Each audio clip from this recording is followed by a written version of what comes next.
And then no, dude, what happened? When both our cars collide. Oh man, What's the worst that I could say? These are better if I stay. Hello and welcome to episode 13 of the Niisan podcast, hosted by yours truly, Xell and Crim, and of course my dear friend Crim, otherwise known as the Asian Avenger, who was actually here not that long ago. So for people who don't know, me and Crim don't live anywhere near each other, although that may change. Who knows? And yeah, we hung out this last weekend and went to karaoke, and that was fun. Yeah. This is our official first hangout, right? Yeah. Wow, dude, that needs to be turned into a comic book, so then we could have a first issue of that. Character progression in the first season of Niisan podcast. Our two hosts finally hang out IRL. Wow. Damn. What a world. That's progression. What a world. And let me tell you, it was great because you know what's the best part about all this was? We talked about anime and the same things that we would normally talk about online, but in person. And let me tell you how amazing that also feels, because it's like, yo, I get to tell you directly to your face that Zenitsu is enjoyable. And it felt good to get that off my chest. Now, everybody at that party was like, huh? Yeah, I might have gotten some looks. I have now realized that the amount of people that I have said this to and the amount of looks that I get back, that there's a very small group of us. But you know what? We enjoy and we must protect our favorite character. Zenitsu apologists. Zenitsu apologists. You guys have a Facebook group. Anonymous. Yeah. Well, you guys should stay anonymous because that is a very dangerous thing to be spouting. and on top of that, like it was pretty rad to hang out. And you know, as we talked about anime, you know, we had realized that this is the end of the current season, which is the spring season. But right before we move into 2021. And you know, after these last two seasons, we've had two pretty stacked amounts of animes, right? Like solid shows and whatnot. So, you know, before we get into all of that and before we do our wrap up, there's been actually some pretty good news this week too, huh? Yeah. Do you hear that? That's the sound of a chainsaw, by the way. Could be a lawnmower, could be a boat, but we'll go with chainsaw. It is okay, very specifically a chainsaw. Okay, good. Okay, anyways. Very good chainsaw. The Chainsaw Man trailer officially came out, and it's got everybody in the world of anime titillated. Yeah, he said tit. I know. I am a grown-ass man. I chose that word specifically, so maybe I'm the kid here. But no, the trailer is incredibly hype. You can go watch it on YouTube right now. It is beautiful. It's awesome. And the thing is that it's been a long time coming, because from people that I know who keep up with manga, Chainsaw Man might be one of the most popular manga to have come out as of late. Like far more popular than say like Jujutsu Kaisen, which we recently got an anime adaptation of. So like people are crazy. I'm seeing threads on our anime being like, guys, we can't get that hyped about it. Like I understand everyone's so excited, but this will create unmeetable expectations essentially, and like everybody's trying to downplay after upplaying it so much because. Again, there was just so much hype around it, and you know, as somebody who hasn't read the manga, I just know about it, and I watched that trailer, and I'm like, oh, I get why people love this so much. I mean, it's just the art style is really cool, and very gritty, and but you know, we talked about this in a couple episodes past, where we're like, hey, this trend of like darker anime is like.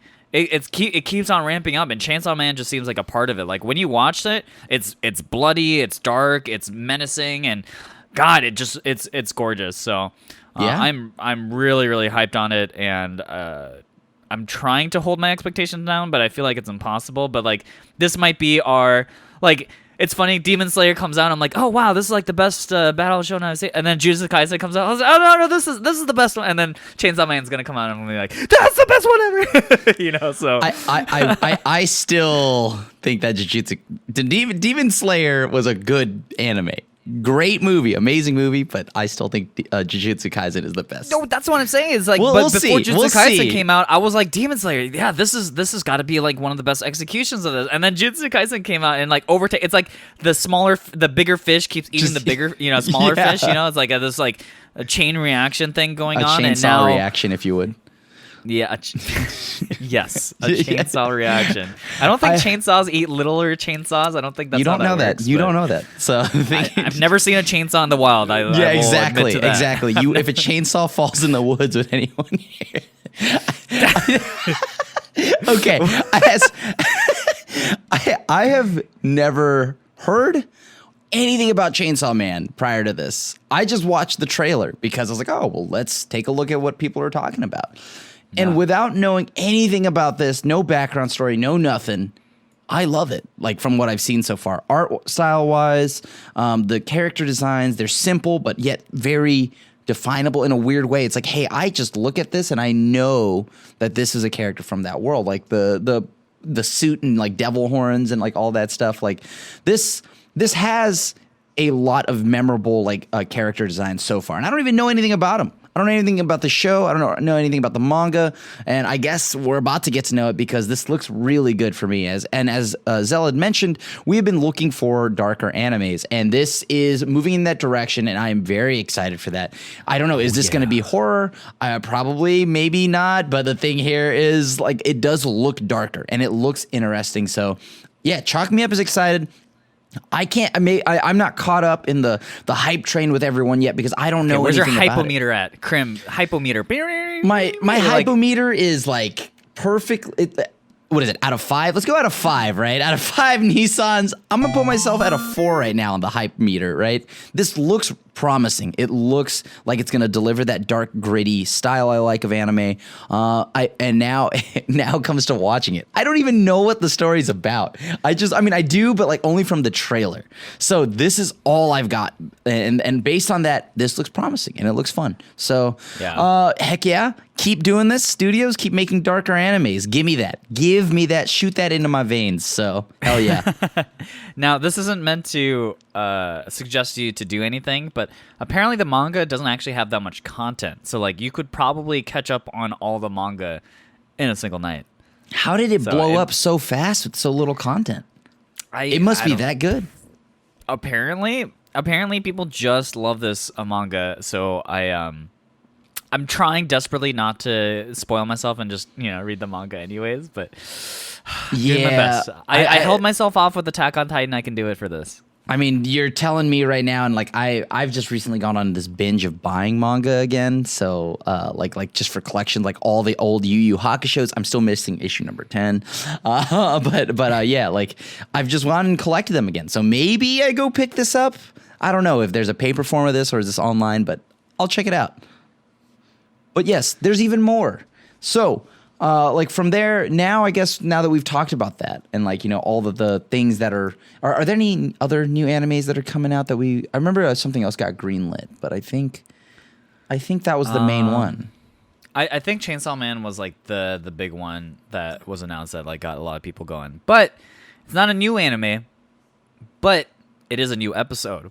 A new episode, the one that we've been waiting for a long time of Wonder Egg Priority has finally come out. As of filming this, it has like me and Crim have not had the time to actually watch it yet, but it's out. So I think that's kind of exciting because I think we've been waiting a month or so for this. Feels longer than that. I think it's like 3 months, dude.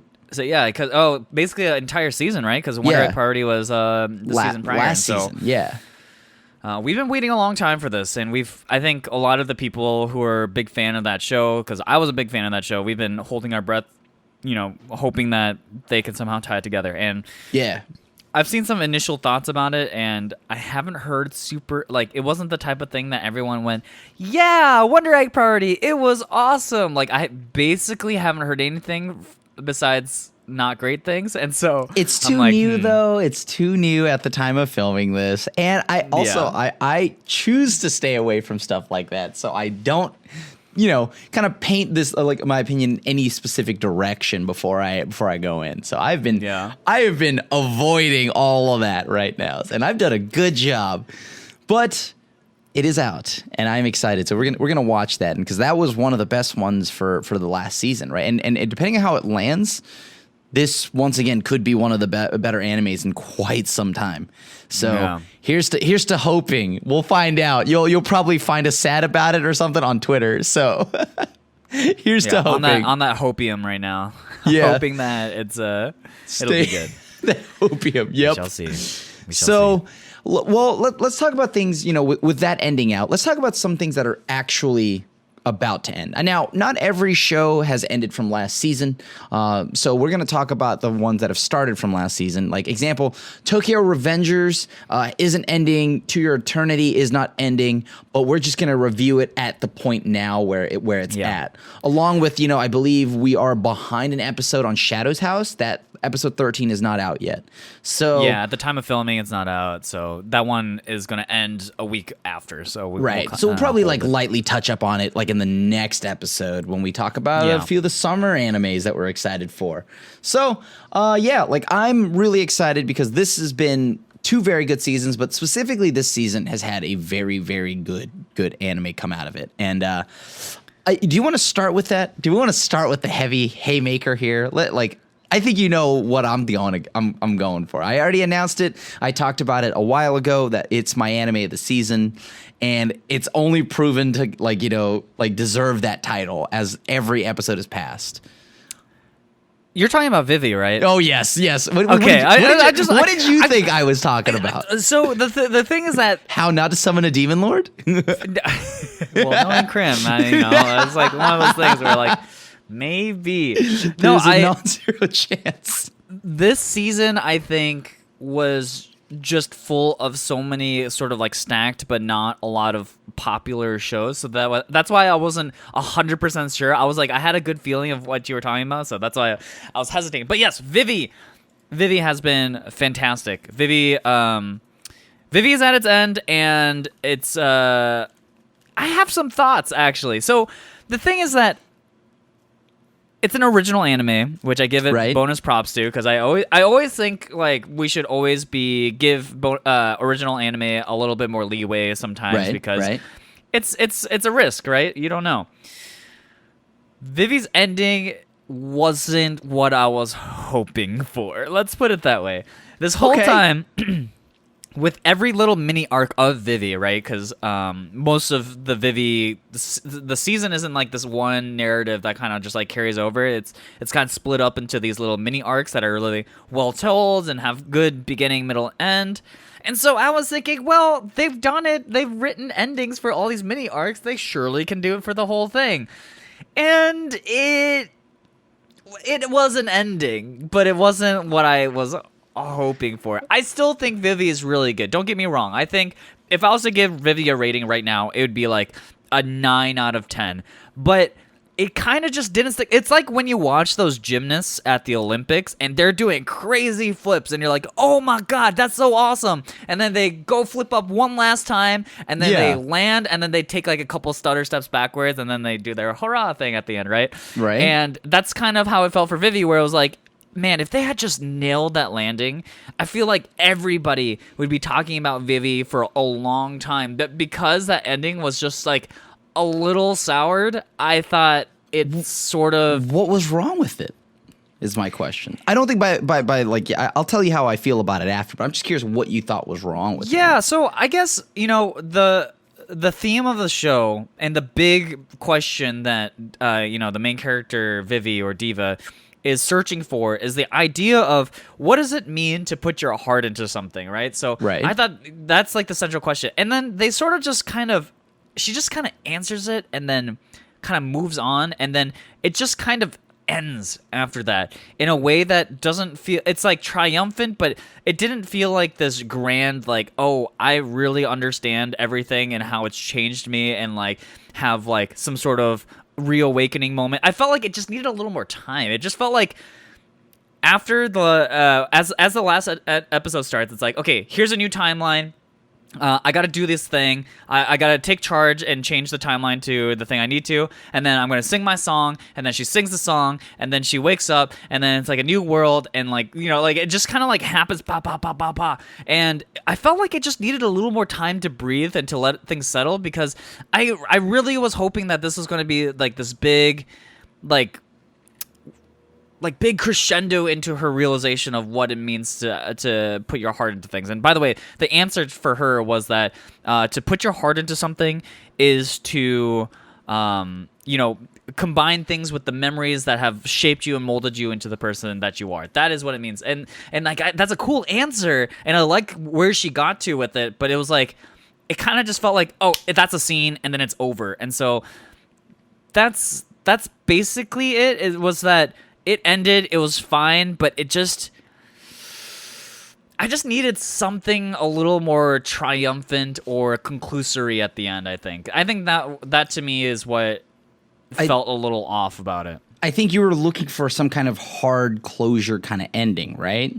So, like, the thing here is, I felt like the ending was... You're talking about specifically after we have the short-haired Vivy, right? No, I just mean the entirety of that episode. It's like the plot points just come slamming down on you. Agreed. And so it's not that I need closure, because they wrap everything up, you know, technically speaking. They wrapped everything up. It's just that at the speed that they did kind of everything, it felt like we never even got to get a chance to really, like, feel for Vivy throughout the thing, right? Because, like, the episode prior to that led up to the finale was like, she's hopeless. She's like, oh God, like, I couldn't do it and humanity's ending. And then she just kind of like gets up and she's like, okay, no, I can do this again. And then she goes and does it again. And then it just kind of happens. She's like, oh yeah, this is exactly what I need to do now. Bam, bam, bam, bam, bam. And then ending.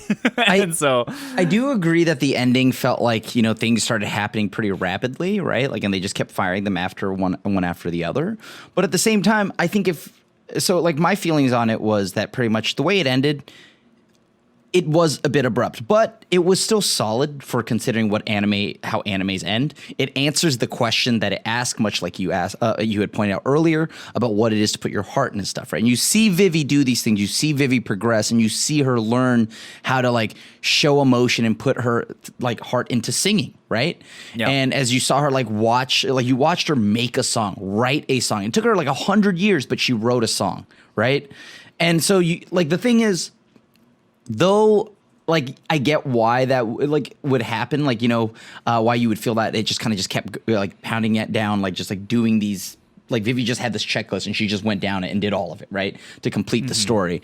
I felt like that was fine, because I don't know how I would have felt if they made her start over, go back to the new timeline, and then just we have to go through it all again, drag out all the episodes again. It's not really that, right? Like, I just felt like the other arcs, when they ended an arc, it just had a very kind of, the pacing of it was very, like, well constructed, and you see so in movie writing, right? There's always going to be a situation where you have this problem and you try to solve the problem and it doesn't go the way you thought it did. However, because of this brand new piece of knowledge and the journey that you have undertaken, it's powered you into being able to finally solve the problem that which you had, you know, whatever.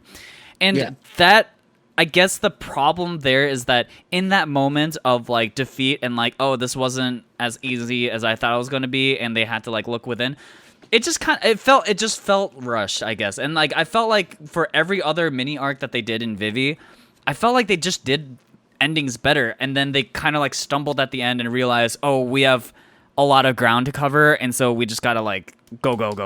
And that's just how I felt. And I know where that comes from, because I kind of felt that at the end there. But then as I sat down and kind of thought about it, like, for me, from my end, I enjoyed it, right? Like, I think I liked that, because I didn't want them. Same.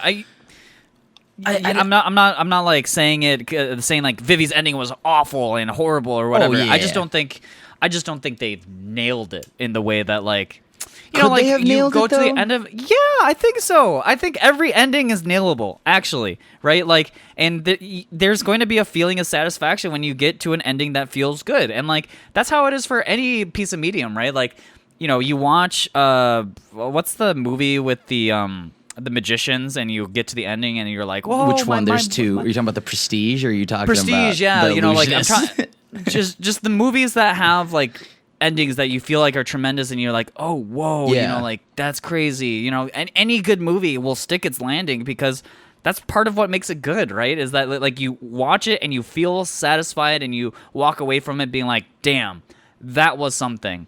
And the thing is just like if Vivy was a sandwich, right?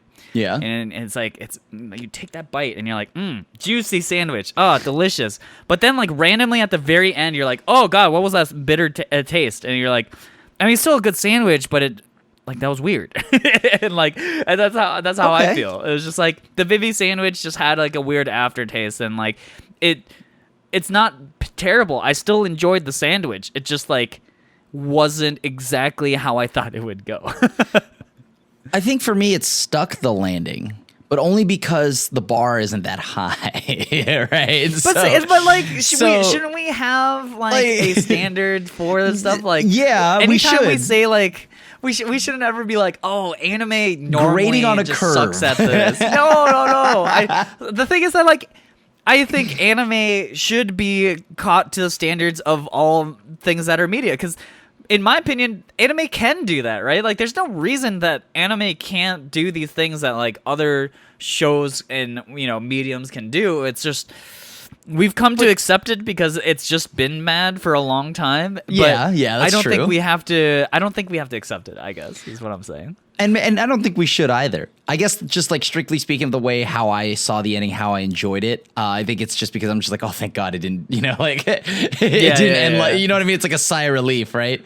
So, although like the ending does feel a bit rushed, and I agree there. I think everything else and for the most part, even just the ending itself, I thought it was just like enjoyable, right? Like it was okay. It was good. Like everything else before the ending was amazing. And my question here is like, how did you feel about the ending scene where you got to see what looks to be a brand new Matsumoto along with a new Vivy? How do you feel about that? Like, cause I mean, for me, I personally I personally felt like when you got to see this new Vivy with the short hair, the new Matsumoto, right? This reset, right, on who they are. You had finally gotten to see kind of like how frail mortality is, right? When like the thing is, you got to see Vivy kind of become this person who kind of like just learned how to like put her heart into things, all these memories, all this stuff. And then after she gains all these memories, learns how to just put her heart and soul into everything that she does. She dies, or she shuts down, right? And then essentially a new Vivy spawns in this newer like world, this newer timeline. So it's like now that Vivy is now on another soul searching journey to build new memories again, right? And so it kind of just, or at least that's how I perceived that ending. Now maybe because the ending I felt was very open ended, but maybe I'm wrong. Maybe there's, because like, is this a new Matsumoto? I don't know. Is this a new Vivy? I don't know. I chose to see it as a new Vivy and a new Matsumoto starting over again. And I would say that because humanity didn't end, did the Singularity project work? My thing here is, I think it did, right? It did. The singularity. Yeah, singularity. Singularity. Yes, she's singing. because she sings. Yes, Yeah. yes. No, I guess I didn't really read too deeply into the ending. I just thought it was like, look at that. Humans and robots, AIs can now coexist. Life goes on. This is just kind of what I was thinking. I didn't really, because I feel like it's obligatory to be like, here's a shot of everyone at peace again, because the whole point was that she was trying to avoid a future in which everyone kills each other. So like, I just thought it was just okay. It's over. Her short hair symbolizes that she has changed, and the world has changed, and that's just how I interpreted the last scene. I just thought, okay, it worked. The project succeeded, and life goes on. And I think that's okay. So because I was wondering, like, did you see it where now that there's this, is this a new Vivy to you, or is this the same Vivy? Because she powers down, right? She powers down, and if you remember from the episode, and then this looks like it's just a brand new Vivy model. it's It's possible, but also this gets very philosophical. Like every time Vivy goes back and her data is re-downloaded, is she really, there's like a famous thought experiment. Okay, Crim, imagine you have two bodies, right? And you were able to transplant their brains perfectly, right? Right. If you took your brain and put it into that second body, which one is now considered you? If you swap brains, right? Like that's like a famous thought experiment. The one that my brain is in. But are you sure? Yes. Are you sure? Like, yes. What if your body itself has retained some of the whatever, and would you wake up feeling exactly the same but just in a new body, or does your body also shape your mind? Does it, anyways, the whole point here is okay, yeah. Anyways, yeah. So that was something that I was thinking about and contemplating, is this short-haired Vivy a new Vivy? Does this mean now she has to go and venture off, like the Vivy that we saw at the end that powered down, and the Matsumoto that we saw that helped stop the meteor asteroid from hitting Earth, right? Those two, in my mind, I think are gone. They're gone. They're in that timeline. They powered down. They're dead. These are new versions of them. Now, Matsumoto may be a little bit easier to believe that that's the same Matsumoto because he can break into multiple parts. But I guess I chose to see it as Matsumoto took all versions of him and every part of him that's spread out all over the world to help stop this asteroid. Now, of course, it's very easy because you've already seen backups and stuff like that in what's the one of Vivy's sisters, like the sister robots, right? You saw like she has proof that there are backups. There's not to say that there isn't a backup of Matsumoto somewhere, right? And they're probably that maybe they loaded that up to kind of help this new Vivy.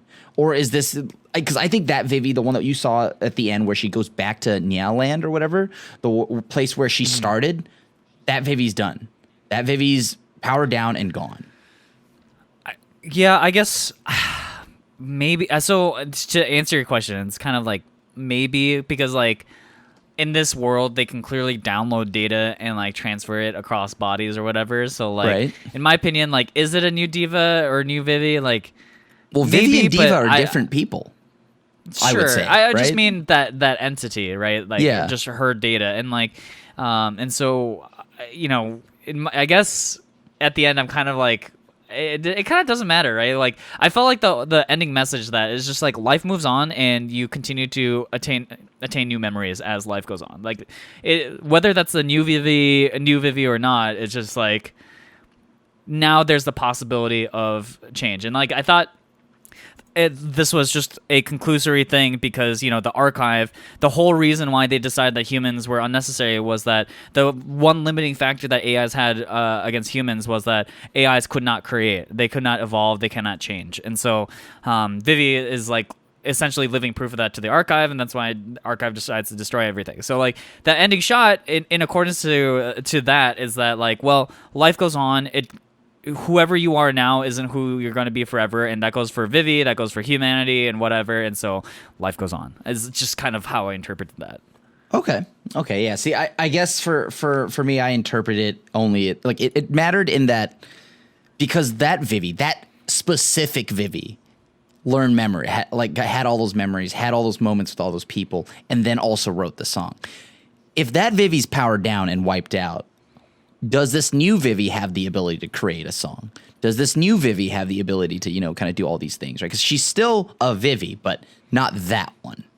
So that's just something that I kind of just sat and thought about. So yeah, I guess maybe the question really is what is different about Vivy than everybody else? And maybe it goes back to her main mission being so open-ended because, I think about that scene where her creator was yeah, let's just give her this hard thing to deal with as her mission. And every other scientist is are you sure that's a good thing? That's not very specific. And she's it's fine. It's just an experiment. She's got it. Okay. Yeah.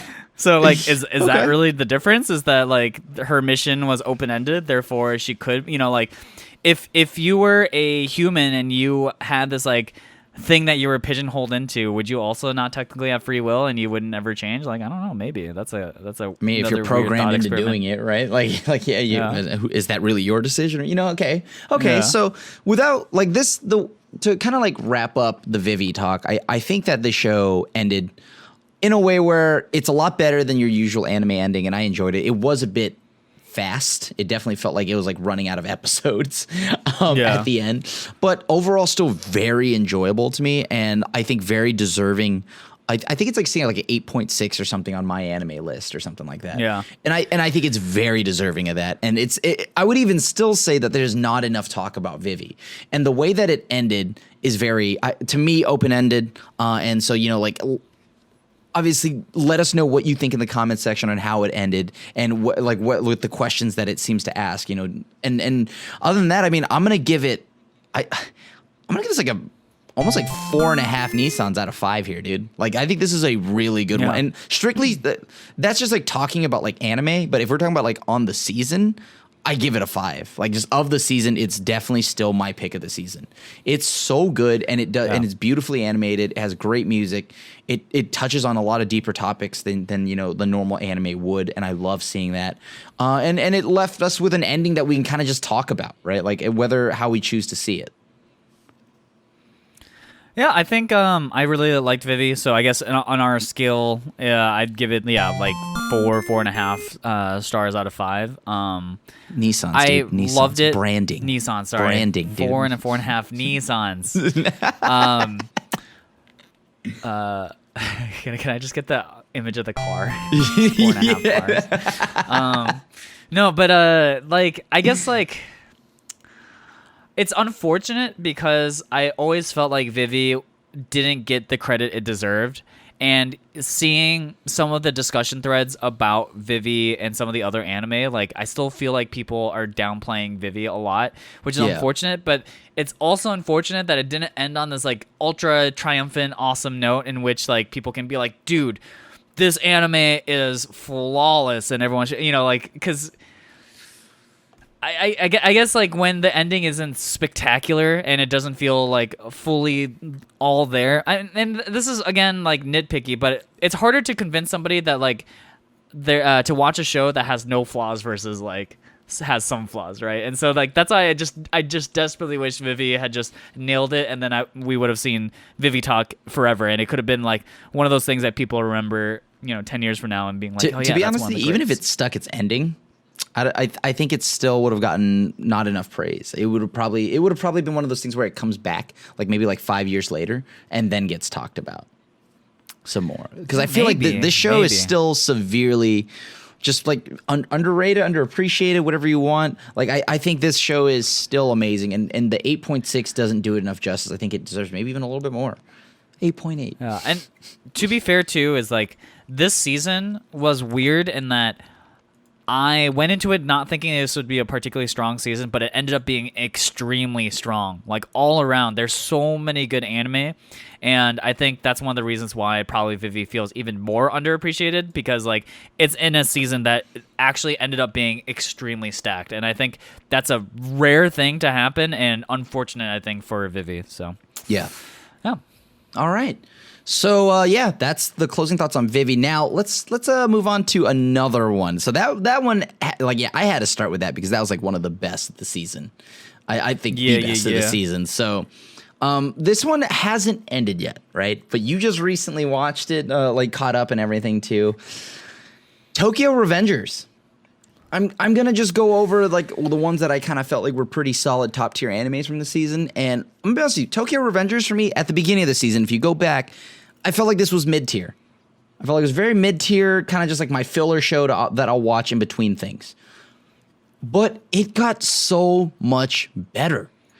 Like this to me was wow. I was amazed. Like, most improved of the season has to be Tokyo Revengers for me, because wow, this show is good.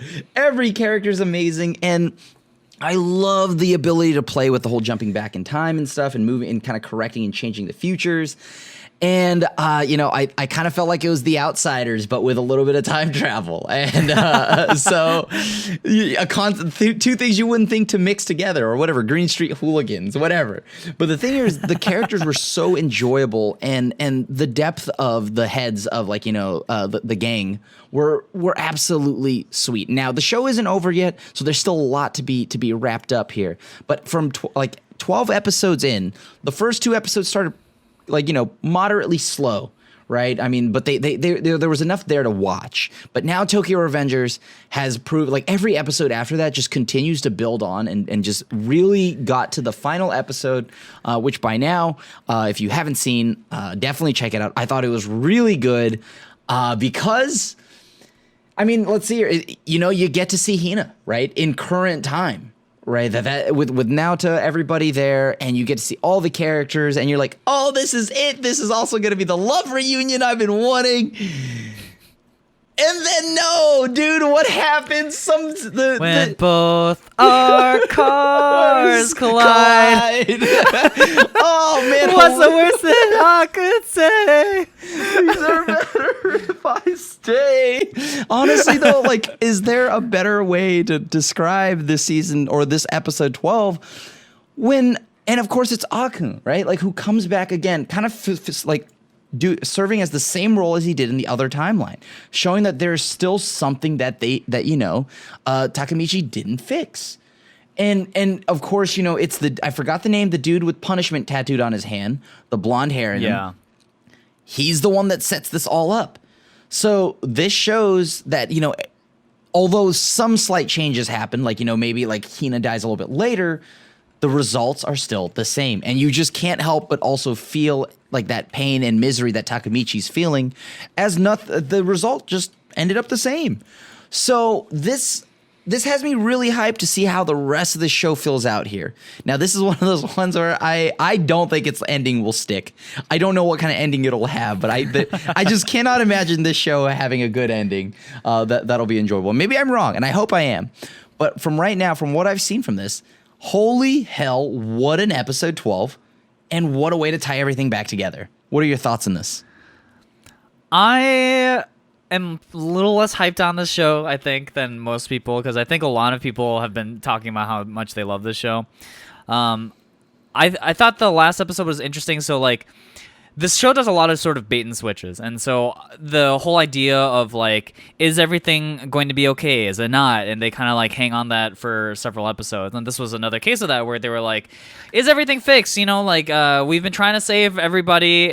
He visits Akun, and he's got his barber thing, and he's got his old hair back, and you're oh, things must be okay, and then he goes to a girlfriend, and she's okay, she's grown up, and look, she's still wearing that necklace I gave her all those years ago, Sim City, And then it all comes colliding back, and I guess it's that sort of bait and switch has happened so many times that at this point I was sort of expecting something to happen, and so when it did happen, I was like, oh man, that's cool because I want to see the character grow.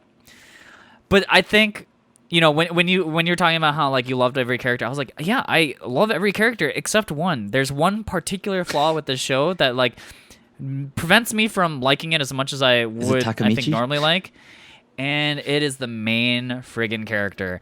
Takemichi's kind of unbearable throughout it all, and I guess maybe it's the type of thing too, is dude, I'm turning 30 this year, and to see this 27-year-old man being but my middle school crush, and blah blah blah, it's been 12 years, but maybe she still loves me. It's bro, you're almost 30, life goes on, man. It's okay, and I don't know. I guess for me, I just couldn't really empathize with him in some of these moments, because I'm just he's designed as a main character to be I'm pathetic, but I will get better, and it takes so long for him to show grit, and it feels that way over and over again, and he improves a little bit at a time, right? In the beginning he just gets his ass kicked over and over again, that's it. And then wouldn't even fight. Yeah, I mean, let's be real, he still can't fight. And then, like, he gets stabbed in the hand and somehow managed to rear naked chokehold that one guy. And, like, Yeah. you know, it's clear that he's, like, on his trajectory to being better. But his sort of attitude and sort of everything just doesn't exude any level of, like, I guess I just want to have him be better already and to show a little more grit right off the bat, and the fact that he's so like obsessed with some of these like weird details, and like he's constantly, I don't know, I just, there's something about him that makes it hard for me to want to like cheer for him. And I think maybe that's a personal problem, but it's something that I constantly feel like, okay, like I get it, you feel pathetic, but like let's get going, let's do stuff. And the fact that he's surrounded by so many like really interesting characters, you know, like Mikey is so awesome, Draken is so awesome, he's surrounded by all these people who feel like, huh? Draken's the dude. Sorry, I missed that. Draken is Draken is the coolest dude. He's the dude.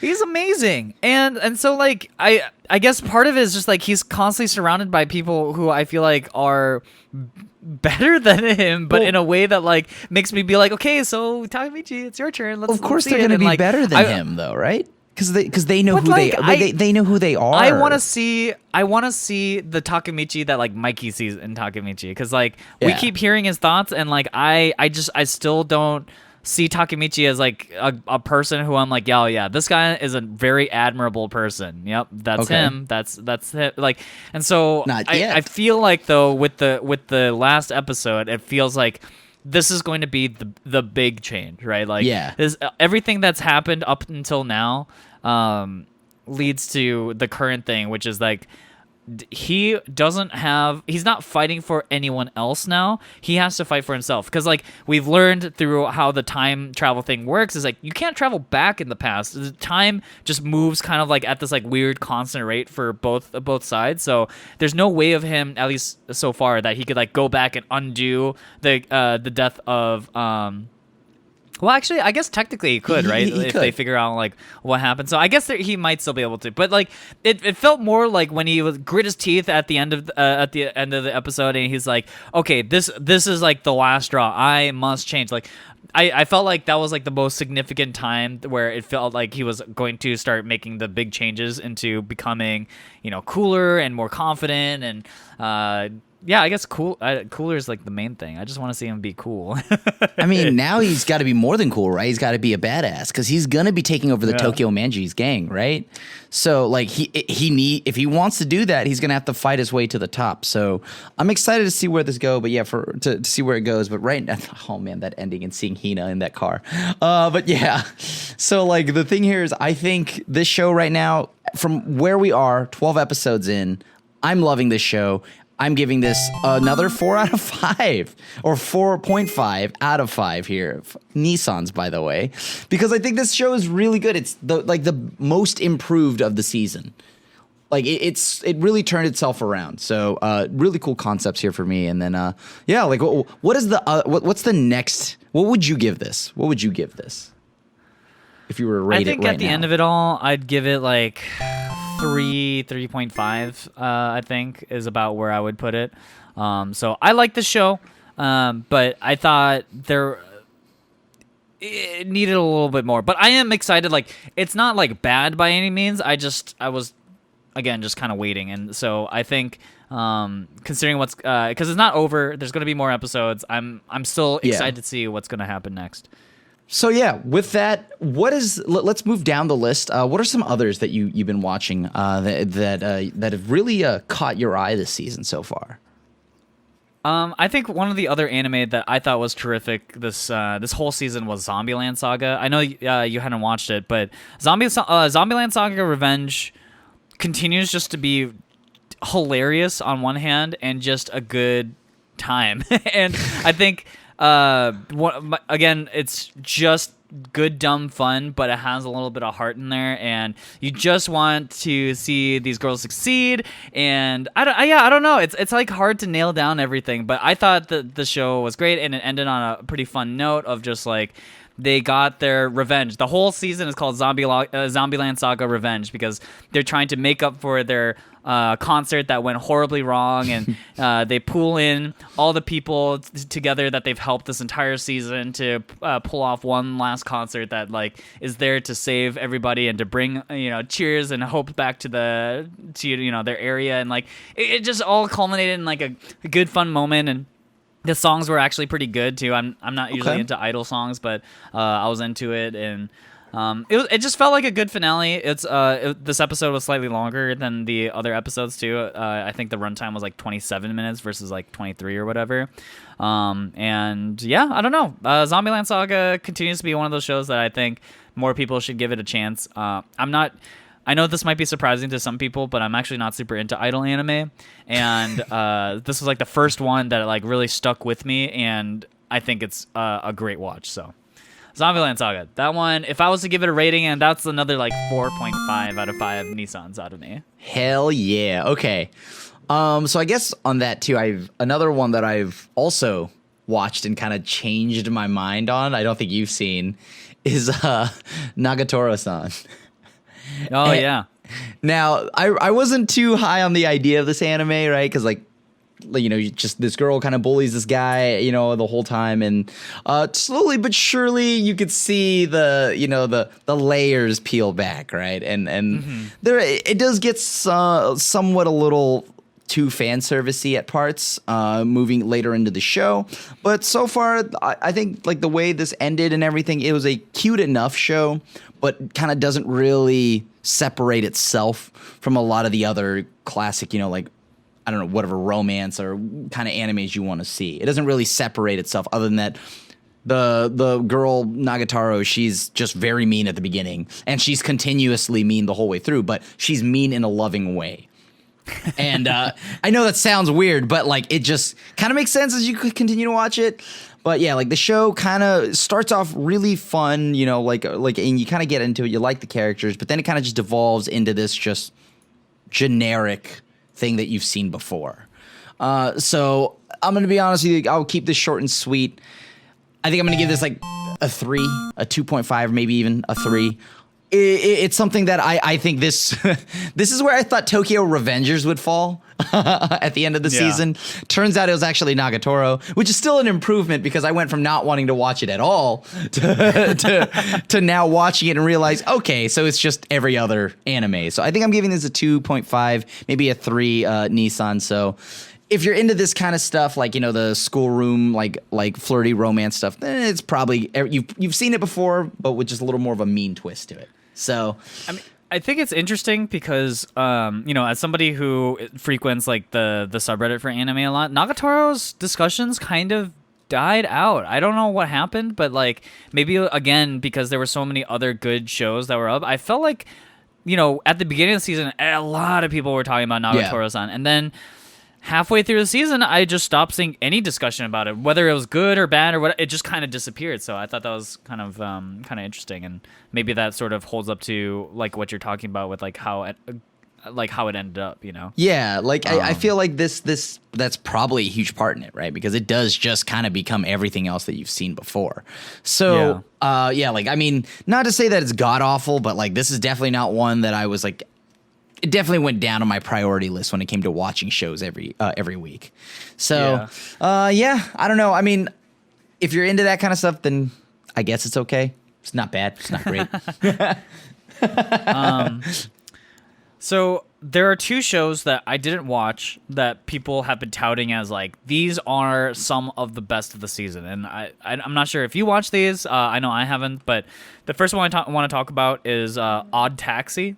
Yeah, I've which gotten is a a lot of that. Crunchyroll original, and people have been saying that Odd Taxi ended tremendously well. That the entire season ended up being just fantastic, and I think it went under my radar. Like I had heard good things about it initially, but I was like, whatever. It right? looked like how good could Zootopia. it possibly be?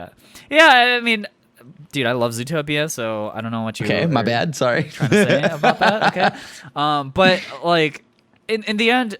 I didn't expect it, I guess, to be as good as people have been saying it is. And so I think that's one of those shows that I think I got to go back and watch because people have been really high up on it. And I was like, oh, okay. I didn't realize I didn't realize to what extent I really missed out on. And the fact that it ended well too makes me a little more like excited to try to go back and watch it. So that's one of the anime. The second anime that I wanted to talk about people said just was tremendous was Fruits Basket, the final. Okay. People have been saying that one is also just strictly like that's a 10 out of 10. It ended beautifully. The whole, and the thing is that Fruits Basket, I haven't caught up. It was one of those shows that like I meant to watch, and I just for one reason or another didn't end up doing it. But I love that show, and the show just was really good from front to back. And as far as I'm aware, this season of Fruits Basket also just ended the whole show really well too. So right. I feel like I have to go and watch it and be prepared to cry a lot. So that's the other show. I think I'm like 4 episodes behind on the finale here, but from what I've seen like this season, it's also very accurate to the manga, whereas the original anime adaptation split off from the manga, and that was because I read this back when I was reading manga a lot, and so this is what, it makes sense. It makes sense. Fruits Everything Basket that I've Brotherhood, as people say. It's really good, dude. It's really good. I think it's a little bit heavier this season than the last 2, though. The last 2 definitely had a good amount of like lighthearted moments and stuff like that, and as it should. But this season is way heavier, and it makes sense why people love this as the closing season. Yeah, I guess like I think I've mentioned this in episodes prior, but like Fruits Basket, the original run of it, I think had much more levity and kind of like comedic moments as being like that sort of highlight of it. And I heard that like that's not, if you read the manga, it's not really like that. And so it was interesting to me. And like I had heard there was a different anime, I forgot what it was called, but I remember seeing an interview where the author was saying that they were kind of disappointed with the anime adaptation because it felt like they hard focused on like the fun parts, the funny parts, whatever, and really the point of it was to be kind of more dramatic and slow and dark. And right. It feels like Fruits Basket in its Brotherhood remake, it seems like they took that to heart. That will never not be funny to me, but so I gotta also catch up on that one. So that's the other one that I know that a lot of people were like ultra high on. Another one. Oh wait, sorry. Go ahead. I was gonna say, okay. So those 2, I need to watch Odd Taxi and I need to finish Fruits Basket. I was gonna say, but then now we move down the list. Let's keep working our way because there's a lot of anime from this season and a lot of them are pretty good. So good amount actually. I guess the next one I wanted to talk about was 86. Because this one was another one that I saw people be like, oh yeah, this has got to be my anime of the season and whatever. And I'm surprised again and again and again where like I keep being like I just don't see what other people are seeing. And again, maybe, I don't know, am I jaded? I feel like the thing I've learned as I talk about the things I like is like I'm very critical of things, but like with 86, it just wasn't super enthralling, and it felt like season 1 kind of just pedaled their wheels a lot but didn't get anywhere. And so like to me it was sort of disappointing. I mean, it just felt like we ended up where we started, which is the main girl still is powerless, has not changed the country that she lives in, and everyone still hates the 86. And the people that she was leading to glory or whatever, and to save themselves from this weird indentured servitude in the military, where you're very likely to die, they end up dying just like planned by the Alba. And so like it's sort of like, well, so what did we learn? It's like, okay, that we learned that the Albas suck, which I think we kind of already knew. Right. We learned that like, the stories that the 86 leave behind are truly tragic, and I feel for them. Don't get me wrong, like I really do, but I suppose that's what you would expect in their situation, is that those are pretty unhappy stories. And so like, I guess I don't know. I wanted to like this show, but it didn't feel like it did anything for me besides like highlight some like tragic backstories behind some of the people, and like that was cool. And so like I don't think 86 was bad by any means, but I also didn't see how it would be better than like Vivy. I don't know, Vivy or To Your Eternity or some some of these other shows that people talk about. So I don't know. What are your thoughts? So, okay, I'm not that down on the show. I think that the show was perfectly mid-tier. I think it was like mid-tier for me. And much like you, though, I feel like I wasn't as hyped on it. This whole season, people just kept talking about how good it was. And I'm like, I feel like Vivy should have swapped places with that, right? Like I thought this should have been Vivy's season, but everybody kept talking about 86, so I'm watching it. Dude, I remember reading some threads on our anime where people were like, oh yeah, 86 and Vivy were great, but I think 86 was better. And I was like, what? What? Yeah, like I was like, how dare you? How dare you? Yeah, like I would be hurt. I saw that a lot.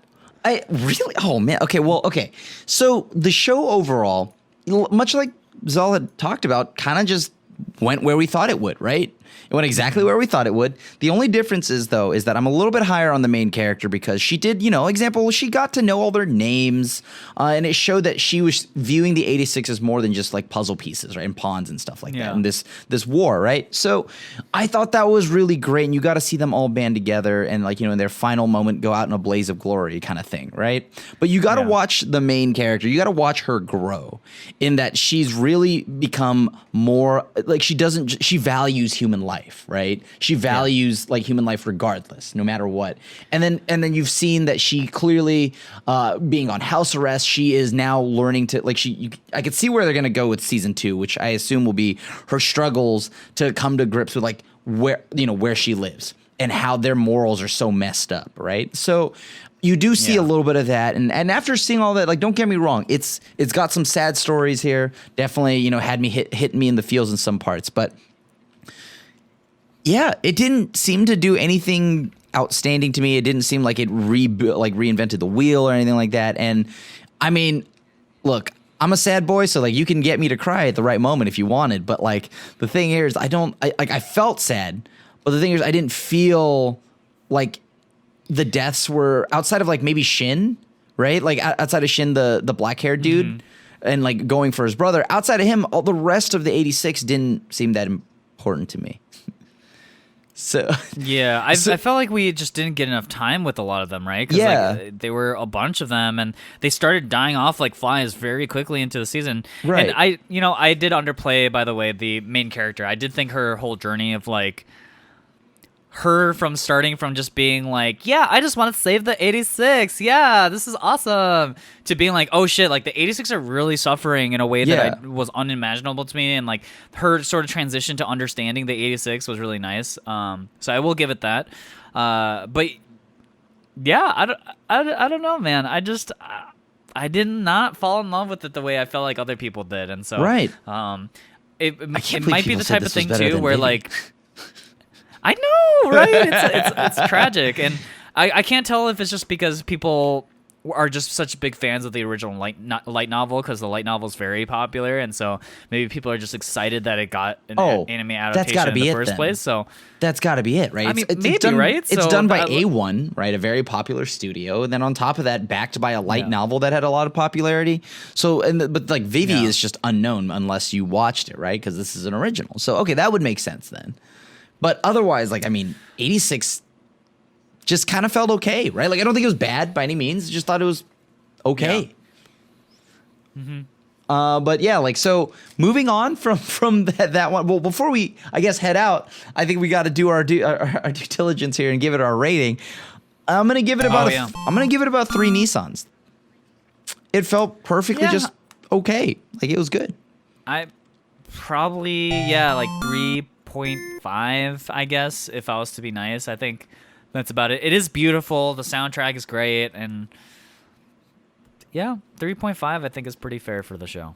All right. So then now moving on from 86, right? Let's talk about another one that also kind of started leveling out, right? For me, which would be Slime 300. I dropped that show, so this is all you, man. Oh, you dropped it? Okay. I dropped this show. This was one of my 2 drops. Okay, so I There's watched. another show I dropped. I could see why, right? First off, I understand why you would drop it, right? Nothing changes. There's no risk. There's no anything really, right? There's no stakes in anything at all that they're doing because you know how it's all going to end. So legitimately, this show, at the end of the day, we started off, it was very lighthearted and cute, right? And it did lots of cute things.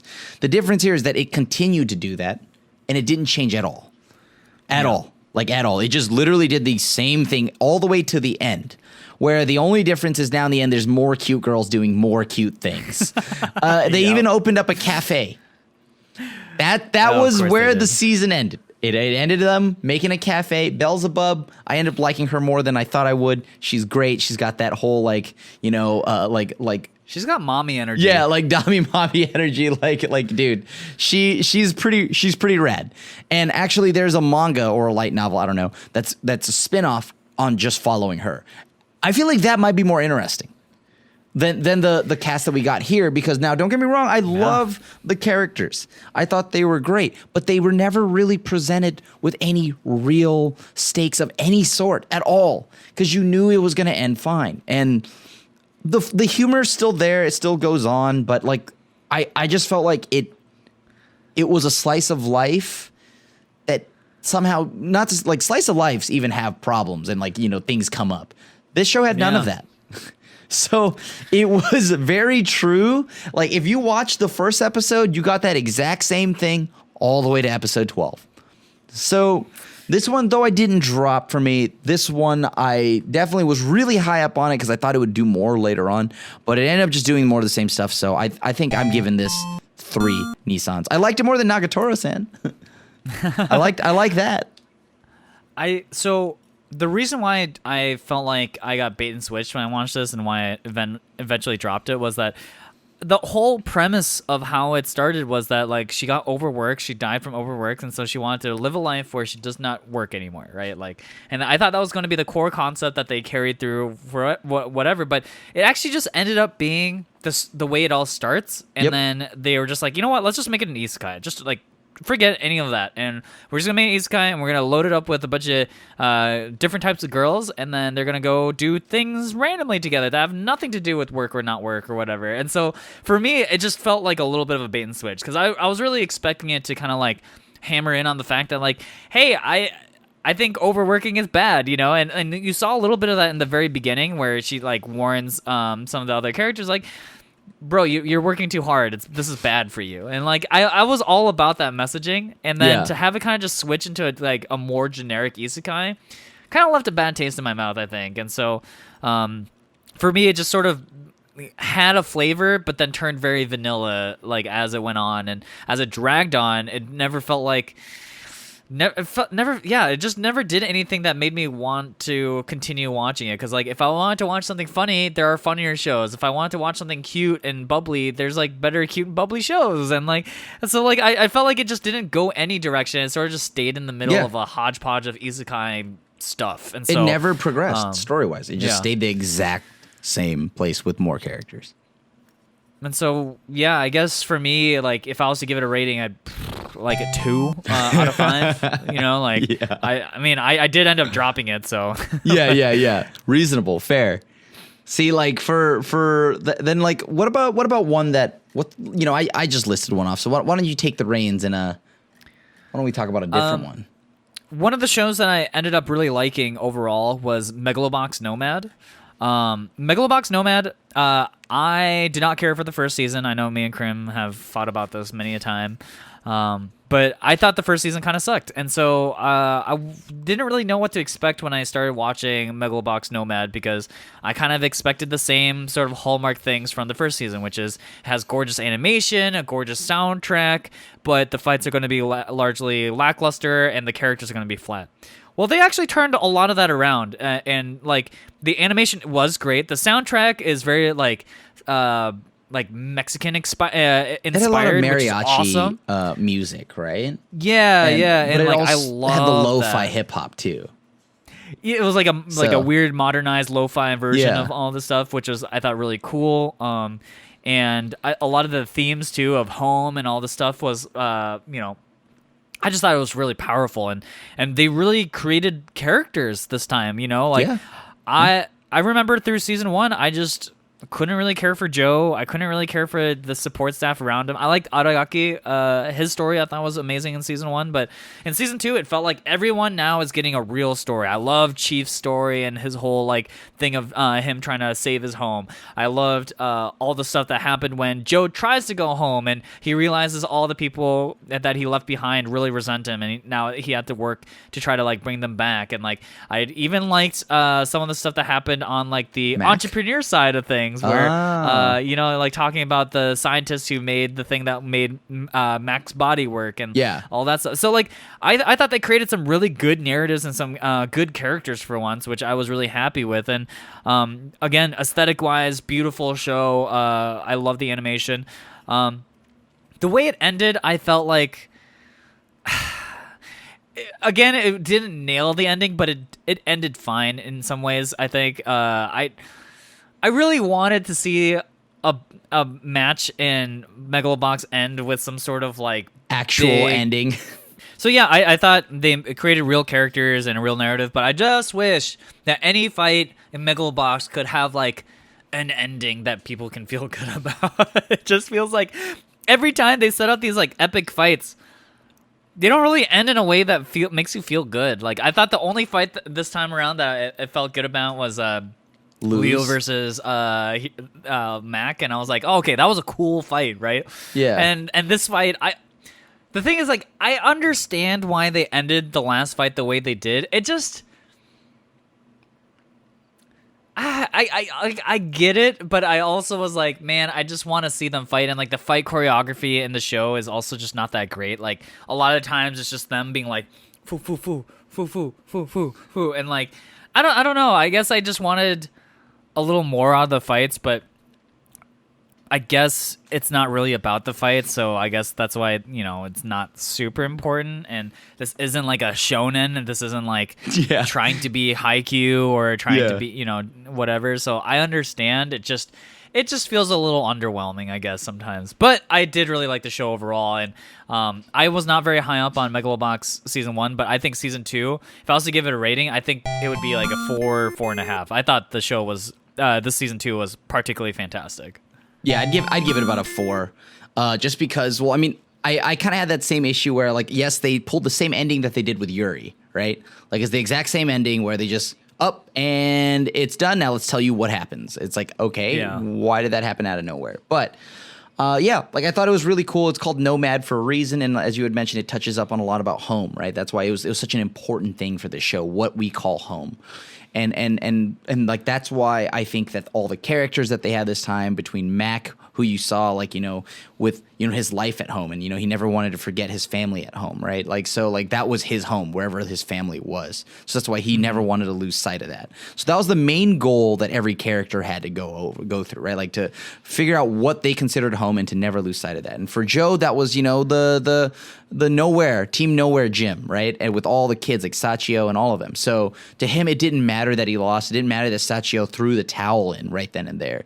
For that, like, all that matters is that at the end of the day, he's still there with all the kids and all that stuff. And, you know, and you got to see Joe get his closure with Pops, right? As he's riding off, you know, Pops is in the back of the trunk. Like, you got to see all the characters get their closing arc. And I really appreciated that. I don't mind the fighting choreography, mostly because it's boxing. I don't expect it to be like flying in the air and punching each other. But like, and for me, like, boxing, you know, looks a certain way. So they nailed that. I just wish we got to see the closing fight with Mac, right? I wish we got that instead of just maybe throwing the towel after Joe gets obliterated, right? Or something like that. But the thing here is, like, it's so cool. Like, the show did a very good job. And once again, a solid 4.5. Yeah. Moving on, this show was for me one that I was really like. I was a fan of it in the beginning, which was the Saint's magic powers Omnipotent. Oh yeah, I love this show at the beginning. Right, it gave me exactly what I wanted: the sappy, cutesy stuff, you know, like a little bit of the romance stuff, and at the same time, you know, as the show progressed, you only got to see, say, do all, like, make all these potions, and that's about it. You never actually got to see her go into battle. This was not until the very last episode where she finally goes into battle. And then the other person that's in this world with her that was originally mistaken as the first, or as the saint the first time around, she ended up, what's her name? I already forgot her name, though. But that character, like, the one that, Ira, Ira, I think that was her name. So we never really got to see anything, like, resolving her story. We just know that she's still in this world, and she hasn't gotten better. Like, people know that she's not the saint. So what happened? And then, like, I have some very, very much so words to speak about that ending. Matter of fact, I recorded it. Don, if you could just put it up on the screen here. Oh, man.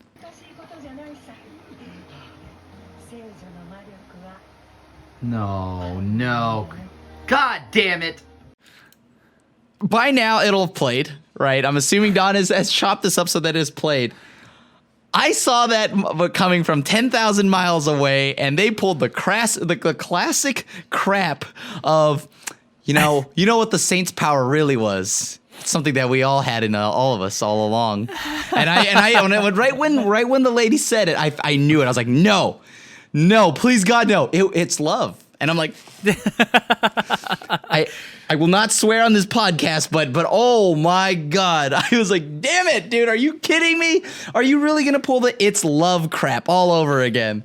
So, like, they did the Interstellar thing. Like, I love that movie until the very end. It's like, well, you know what transcends time? Love. And I'm like, no. So, if you ignore the very, very annoying ending, I think this show had a lot of promise. I think it really, really did not know what it was doing, though. Like, halfway through, it just kind of felt like, okay, we have all these seeds we planted. What do we do from here? I don't really know. Just start talking about some stuff. Okay, sure. And that's just how the show went. And then finally, it was until episode 12 we saw her go into the woods. Episode 12? The end of the season? Are you joking me? So I will say that this show, I love all the way up to like episode 8, but the last 5 episodes send me into like this painful downward spiral. And I'm going to have to say this show is a 2.5 for me. It's a 2.5, a solid 2.5. Solid start. Good Lord, help it close. Great characters otherwise. So yeah, watch at your own risk if you're for some odd reason in need of more harems told from the main character's perspective and whatnot. So it's not nothing special outside of that. It's love. Gotcha. It's love. It's always love. God damn it. It's always love. A show that we already talked about that we said that isn't ending yet, but I just want to give a big shout out to Shadow's House really fast. I'm curious how the next episode will like tie things up, but that show overall was like a big U for me. It was like, it was good, it was really bad, and now it's good again. It was just like the center section with the labyrinth and the maze was like not my favorite thing. That felt like that felt like it was like 5 episodes too long. I feel like that could have been like 1 to 2 episodes. And so I'm glad that we're out of it and like things are happening again. So I'm excited. So I'm not gonna go too deep into it because we'll talk about it more when it ends. But like, yeah, it was As of right now, as it got good, it stopped. It went in a maze, and then it got really, really pointless, and now it got good again. So. Yeah. I get what they were trying to do. They're trying to build the bonds and the relationships between the shadows and, you know, their faces. And like you find some stuff along the way. Like, hold on, they eventually become one, right? Yeah. And so like, whoa, okay, that's a cool twist. Why did we have the last 5 episodes? Like, you know what I mean? So like, I don't know how it's gonna close, but good Lord, it was treading a lot of water there, and like it did nothing for a very long time. Because I'm so glad we're out of the labyrinth. Seriously, like so if you watch this show and you watch up to the labyrinth, you only need to watch maybe like the last episode in the labyrinth, and you're good. Like then you just go onward. But like if this is going to be a 1-season show, you've just killed a majority of your season. Yeah, doing nothing. So like, and I love this show from the way it started and the way it looked and all of that. Like, it was very cool and very intriguing. You find out Kate has powers and the way she's able to control soot and stuff like that. Don't know why you cram all that in the last episode before the end of the season, but yeah, okay, sure. So for right now, without going into it too deep, because it hasn't fully ended yet. Well, we'll see as it all comes back around next episode. Right now, I'm giving this whole season overall another 2.5. Ooh, that's actually lower than me, but I think that's fair. I think like if I was to give it a rating right now, I'd be like 3.5. 3.5 seems about fair. You are very generous to the labyrinth because that part has me slamming my head on the keyboard. Does anything happen in this show? Right? I just like the concept, and so I think the concept sort of carries it a little bit for me. But yeah, I totally understand where you're coming from. Like, yeah, like it just felt like I was like pulling teeth there. I was like, please do something. But yes, another show that is still current and hasn't ended yet, but is from this season, one that is the polar opposite of the last batch of animes we've talked about, is To Your Eternity. There's no way we're not going to close out and not talk about To Your Eternity, right? Because holy cow. This show has me on a fields trip literally every episode. I have to get in a mood. I sometimes I just can't watch it like on a certain day because I'm like, dude, I need to be ready to accept the feelings that are about to hit. And this most recent episode is probably the best mini story of the stories in Fushi's life, like so far. And I mean, for Gugu to, man, that sucks, dude. It sucks, dude. I just remember tweeting out being like, please, nothing bad happened to Gugu. Just anyone but Gugu, please. And you jinxed it, dude. The thing is, I knew in the depth of my heart, in my heart of hearts, that it's going to happen. I mean, it follows the pattern. But I just desperately not wanted it to happen. And like, the way they ended the stuff with Reen too was beautiful and touching and sad. And so damn sad. And like, so sad. She's gonna be waiting forever, essentially, right? Because she knows that her heart belongs to Gugu, and whether Xell and I had a discussion. I think we believe that she understands that he's gone, and so like she is definitely more perceptive, and if that's the case, then she just knows that the person she loved, the person that saved her numerous times, like this person that she's kind of just had major moments with and grown up with is gone. Yeah. And it hurts, dude. Yeah, I was going to say, I really liked Reen's sort of growth as a character, too, even though she doesn't really get that much screen time. Yeah. But I thought it was really cool how, through context of conversations, you can see how she's changed. Like, when they first talked, when, Gugu ran away from home as a kid, and she's talking to him, and they're talking about the accident that occurred, and they were getting on this topic of, like, oh man, is she going to find out how she got her cut and what happened to Gugu? And then at that moment, I remember feeling, oh god, this isn't going to end well, because Reen is so entitled. She doesn't understand how people really feel about like what happened and whatever. And then it was so cool at the end of it all that she was like, thank you so much, and so grateful for what had happened. And she like doesn't care that he's disfigured or whatever, and then they kiss and then just wouldn't die. Like, I hate it. It was just like it was such a moment, because you were like so scared before that she wouldn't accept him because of his injury, and then at the end of it all, it was like she had grown up, he had grown up, and like what really mattered was their sort of journey together and the time they spent, and like that was so touching. And every time that Fushi kind of just like shapeshifts, you just get to see the faces of every character that's died. And it's so heartbreaking every time, because then you remember them all. But now every time I see Gugu, I'll always think of those scenes crushed underneath the rubble with Reen. And it's just like, damn, man, come on, dude. Just can't he got a W in that he got the kiss, but he still took the L overall, right? And but like, dude, that hurt me so much. And like, this show is so good. can they just pump the brakes though on like the sadness? Like, can we just like have a happy ending? Like, why do I have the strangest feeling? Like, because first off, they have the montage, like, you know, where Gugu's talking to, like, you know, like he's like his spirit form. He's like hovering over them. Yeah. And there with everyone, the old man, you know, and Fushi and, you know, Rin. And it's just like, dude, come on, dude. This is too much emotion right now. This show, okay, this would be my actual runner-up for favorite of the season. This is my favorite of the second favorite of the season. So yeah, like any other than that, like I'm gonna just say to do my part, I'm gonna give this show a 4.5. For me, this one kind of became my favorite, and I just the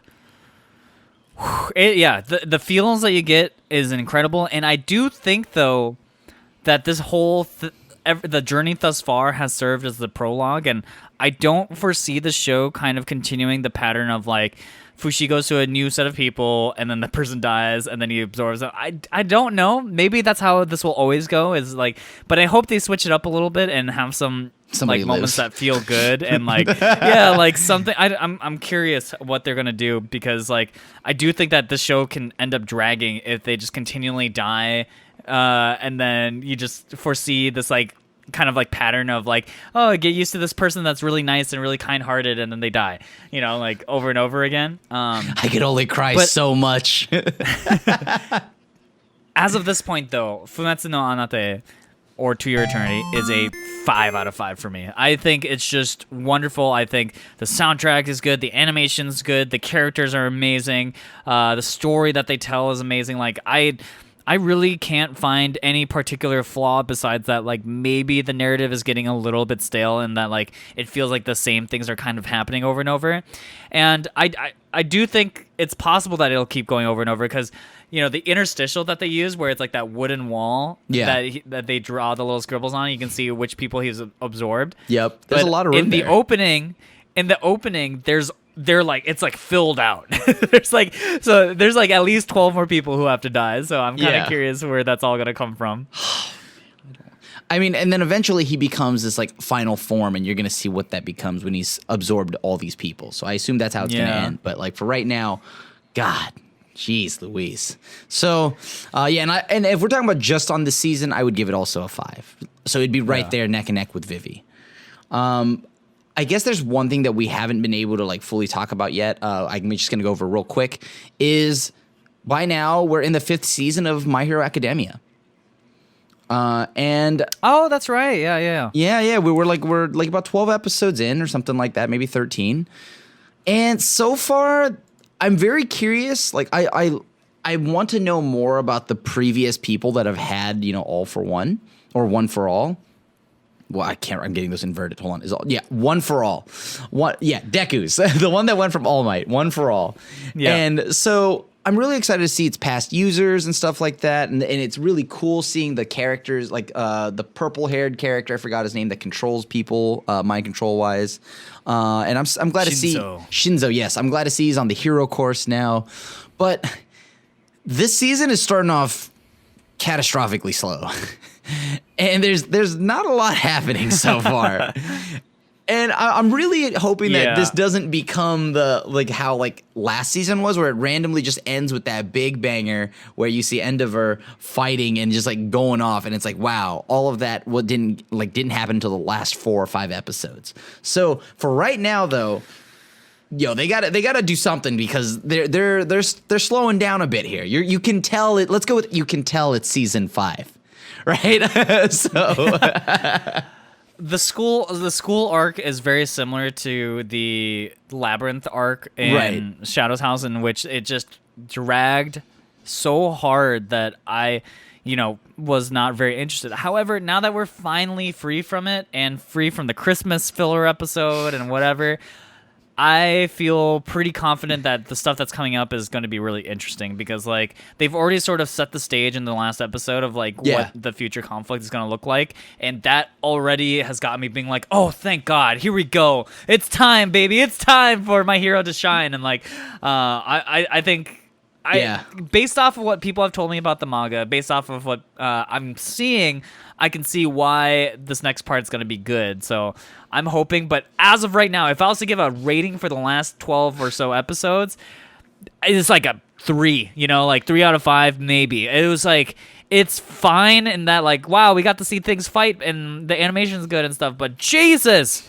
do something. I feel like that meme where you're like poking the dead horse. You're like, hey, do something. Please do something. And make something happen. That's how I felt with My Hero. You're like, make me feel something. It's like, no, the dead horse says no. Yeah. My Hero says no. I'm be honest with you right now. I mean, like, that I might even drop a little bit lower, but I would say this is on the same level of enjoyment that I had for Nagatoro and all of that right now. So maybe even a 2.5 to 3. Like, because it really doesn't do anything. And like that high school arc or the school tournament arc, I get it. I'd mentioned before, you don't just go from Endeavor to this arc, and I get that you can't expect something to follow up something that big, but maybe just don't do this arc. Or maybe just do it in a filler episode, or just go to the next thing, right? Like, that's the beauty of the anime. You can cut and paste where you want to go with it, right? Like, because the thing here is that it's a huge drop off from Endeavor, and it feels like then what you would then say is the first 12 episodes felt like one big filler arc. Yeah. So I don't know. I'm excited to see this next season. I think we're on 14 episodes or something right now. But like something's got to start happening, and it looks like it will. But 14 episodes later. Come on, that could have been done better. So yeah, and like the manga readers have also said like that was a low point for the manga as well. So, but I'm hoping there's higher points, a lot higher. Yeah, that's what I've been hearing. So I'm excited. There's one last stinker I want to talk about. One last show. I said that I dropped another show. The Spider Isekai. Oop. I stopped watching that. I dropped it. Is a stinker, and I wanted to like the show for so long, and I stuck through with it even despite its animation problems and whatnot. And really, it was just that the spider character Kumoko was just carrying the show on her back super hard. Right. And then in this last season, we get more just human only episodes. Are you kidding me? And the human part of it is like the least interesting part with the most generic characters. It's like, you thought Kirito was bad? Well, we've got a blue-haired Kirito, and he's even worse. He's like less likable somehow than Kirito. And that's like every human character is like that. Like personalityless, they're like the same trope you've seen over and over and over again. It's like they have no soul. And then on top of that, it's like the animation is just god awful. I did like an entire video about how bad the animation gets in some of the episodes. And like it's incredible. It's like they ran out of budget for animation, and so they hired 10 different people to like put stuff together, and they were like, oh yeah, we'll just fix it in post, and then they just like slap it all together, and it doesn't match. It doesn't flow together well. The animation is atrocious, and like at the very least, even Exarm had scenes that like flowed together well. That is not the case for this show. This show, in some ways, is like almost more atrocious to look at because like things would kind of. There's like a section where someone like breaks an arrow in the air and they keep talking, but the shards just stay still where they were, and so it's just like it's just so jarring looking and weird, and so yeah. Anyways, like the show is really poorly animated, and the narrative is being stuck behind the humans who I just cannot care for, and so it got to the point where I was like, I can't do this to myself. I was sitting there just waiting for Kumoko parts, but they never came, and at this point I just couldn't handle it. And it seems like you stayed on a lot longer than I did. I dropped this around episode 13. Yeah, I kept 13, going, 14. Man. Oh man, you're probably like episode hero. 20 or something. Oh my god, you may as well just finish it, right? This is I can. I just no part of me that wants to finish it. So it's like fair. Okay. I just no. Well, and the crazy thing is, I want to like it. That's why I stuck with it. It was like a abusive relationship. I was like, I'm sure you'll change, Spider Isekai. I'm sure you'll change. Spider Isekai's like, yeah, go get me a beer from the fridge, beer. You know, and I'm like, he'll get better. Like, no, yeah, the show didn't do it for me. It's so bad. And yeah, like the voice actress, the one that voices the main character, she's the carry here. She also voices Suyu, by the way. I don't know if you know that in My Hero. But yeah, like she is the hard carry. And once you and everything you're telling me now that there's even less time with her. Oh God, I was already seeing that trend already, right? When they started bringing in the students and like, we're going to follow them more as they train. I'm like, oh, this sucks. I don't want any of this. So yeah, like the fact that you stayed through, you're a hero, dude. Because yeah, not great. Not great. I dropped that a while ago. Man. I tried. It was not worth it. And and then just a quick one more wrap up for that is How Not to Summon a Demon Lord ends the exact way you it ends in a way where it's like, okay, cool, it ended, but nothing really progressed and story sucks. Story sucks. My camera's dead again. My camera just knows this show sucks. The camera's like, just please end me. Don't even talk about this. The show doesn't even need to be talked about. Oh my God. But yeah, if you're watching. Let me see it. Let's see if I can fix this. Oh, here's my lips. Oh, hello. How to Summon Demon Lord, I give it like a 2. This is like, it's pretty, it's exactly what I got. I got what I wanted out of it. Let's go with that.